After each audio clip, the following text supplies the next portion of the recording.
आता मी गोष्ट सांगत आहे, ती गोष्ट तुम्ही सर्वांनी ऐकायची आहे, ठीक आहे? आणि मी माझ्याजवळ 5 फुगे होते. आता त्याच्यातले काय झाले, 2 फुगे फुटून गेले. 2 फुगे काय झाले, फुटून गेले. मग 2 फुगे माझे फुटले. 2 फुगे काय झाले, फुटले.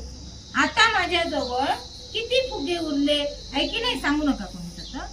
आता माझ्याजवळ किती फुगे उरले, आता मला सांगा. माझ्याजवळ किती फुगे होते, 5 होते. त्याच्यातले 2 काय झाले, फुटले. आता माझ्याजवळ कमी फुगे होईल की जास्त होईल, कमी होतील. काय होतील, कमी. मग आता आपण 5 फुगे घेऊ, ठीक आहे?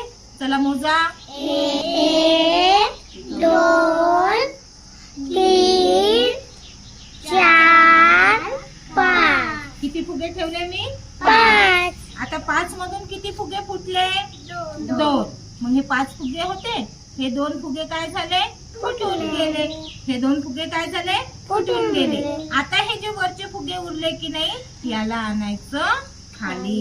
याला काय आणायचं, खाली. आता मोजा बरं किती फुगे राहिले, 1 2 3. आता आपण काय केलं, कमी केलं ना, कमी केलं की नाही. हे 2 या 5 मधून कमी केले. कमी केले म्हणजे काढून टाकले.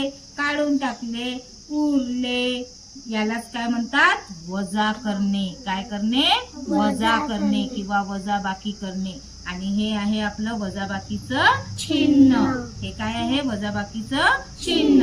आता किती उरले आपले, 3 उरले. किती उरले, 3. म्हणून आपण इथे काय लिहिणार, 3. काय लिहिणार, 3. आता आपण गणित वाचू. कसं, 5 वजा 2 बरोबर 3. समजलं?